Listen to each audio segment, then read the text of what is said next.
Uno de los temas fundamentales respecto a la agenda de derechos humanos es la renovación de la Defensoría del Pueblo.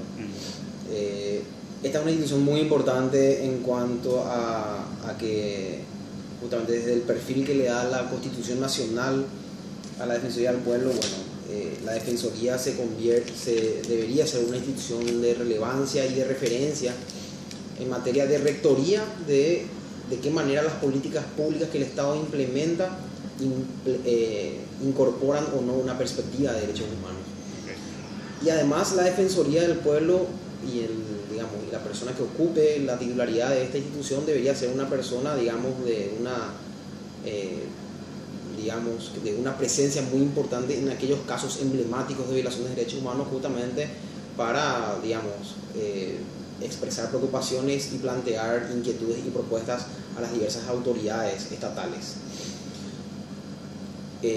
Lamentablemente la persona que hoy ocupa la titularidad de la Defensoría del Pueblo es una persona que no ha cumplido claramente con las expectativas, una persona que ha defraudado realmente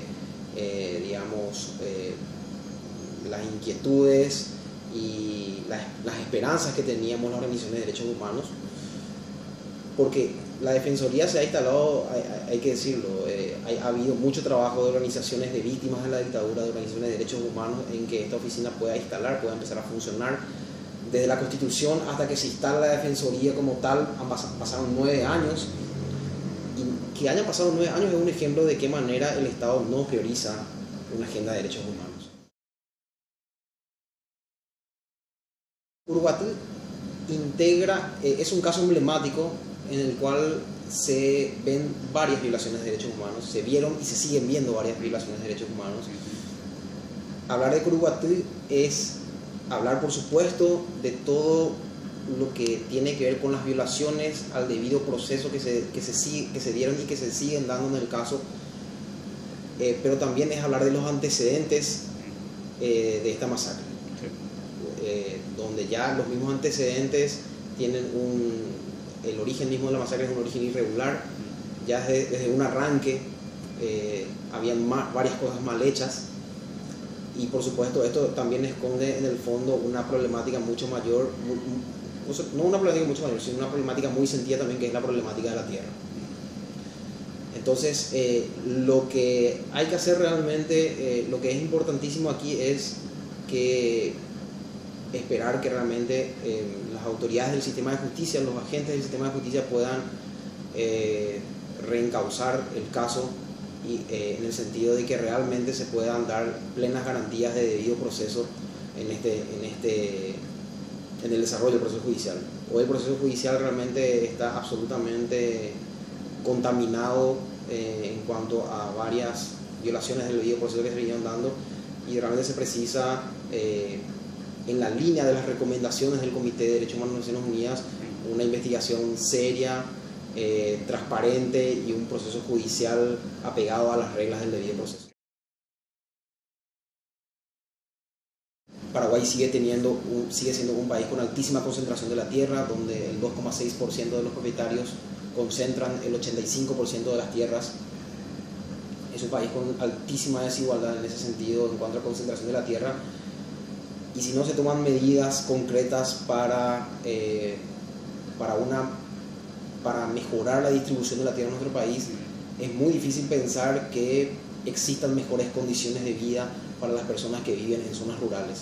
Ellos son obviamente personas pobladores y pobladores campesinos. Ese es un tema que debe atenderse.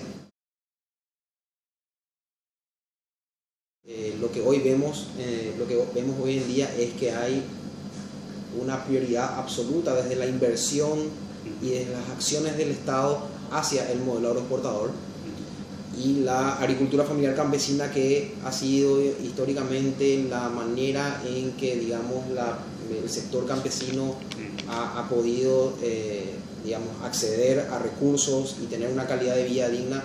Ese modelo de agricultura familiar campesina se está viendo cada vez más amenazado y cada vez más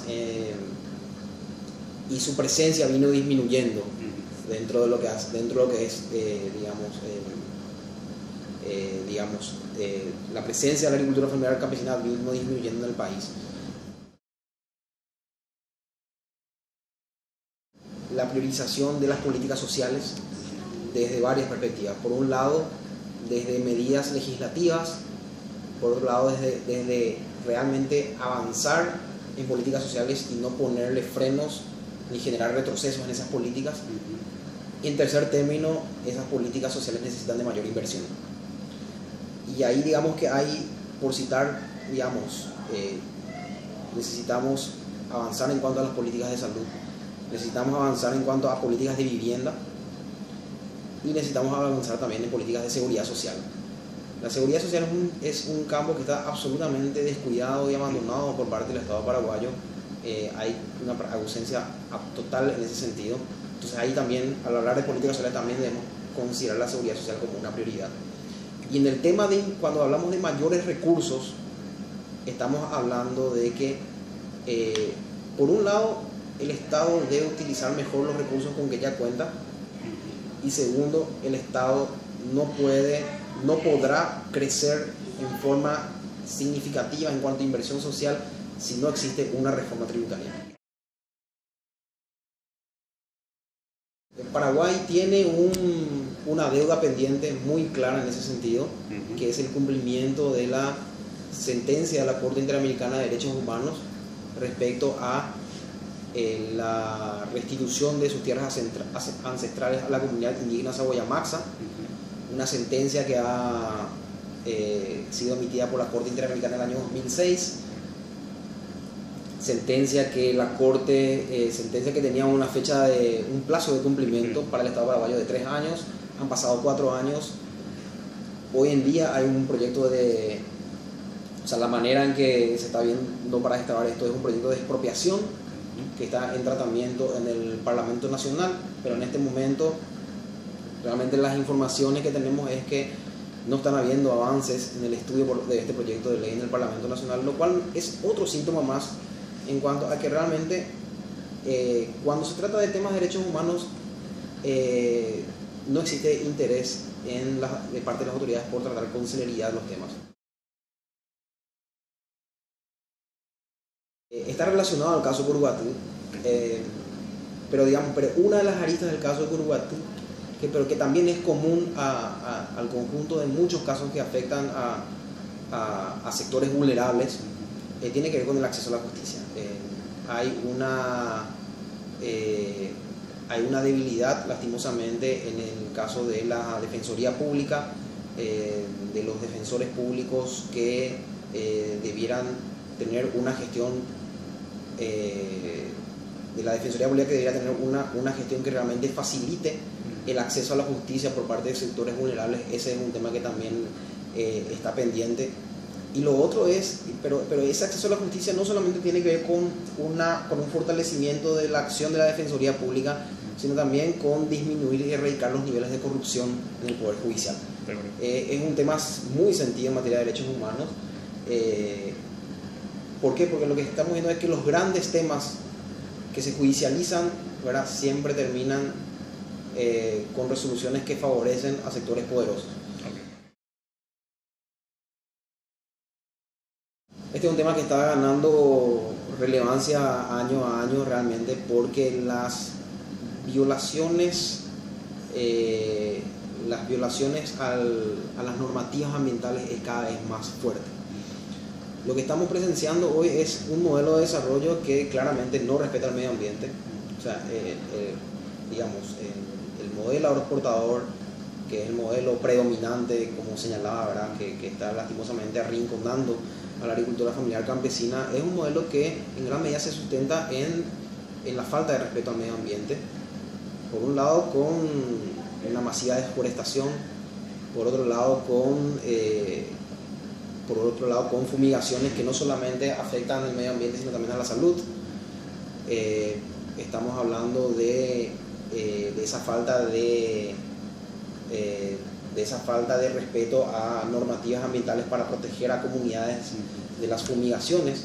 Entonces estamos hablando de una serie de cuestiones que Estamos hablando también, por supuesto, de la debilidad de la Secretaría del Ambiente, que debe ser la entidad rectora, pero lastimosamente también, digamos, no se percibe una acción concreta de la SEAM por frenar este tipo de atropellos. Tenemos otros casos emblemáticos como el del lago Ipacaraí también, digamos. Hay unas, realmente este tema creemos que va a seguir teniendo relevancia y va a seguir estando presente en la agenda de derechos humanos cada vez en mayor medida, y es un tema que de a poco las organizaciones de derechos humanos estamos progresivamente prestando mayor atención por todos estos atropellos que se están dando. Bien. Llamémosle sectores habitualmente vulnerados en sus derechos, que siguen sufriendo una deuda por parte del Estado paraguayo en cuanto a atender los intereses de esas poblaciones.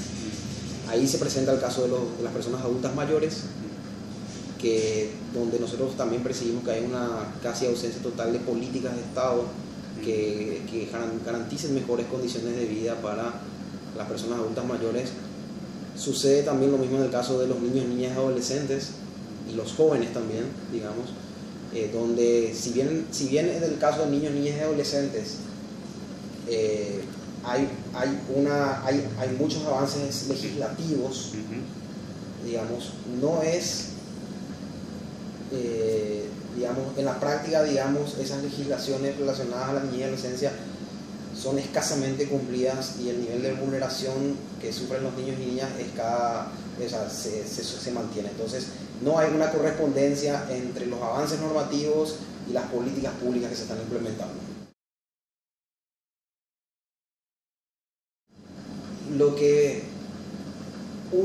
Una conclusión que en estos últimos días fue posible, o sea, digamos, una conclusión que tuvo en estos días recientes, en que una misión internacional de observación estuvo aquí en Paraguay, integrada por varias organizaciones de la sociedad civil de 8 países del continente.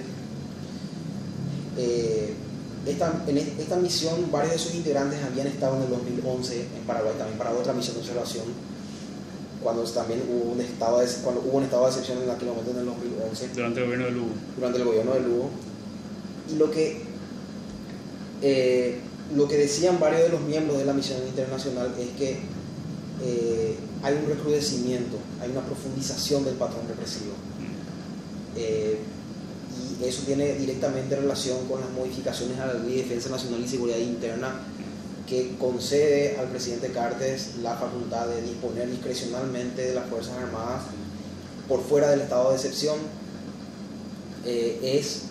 Lo que estamos viendo es prácticamente una equiparación de las fuerzas policiales con las fuerzas militares. Hay una militarización de la seguridad, y eso constitucionalmente y en la práctica no corresponde.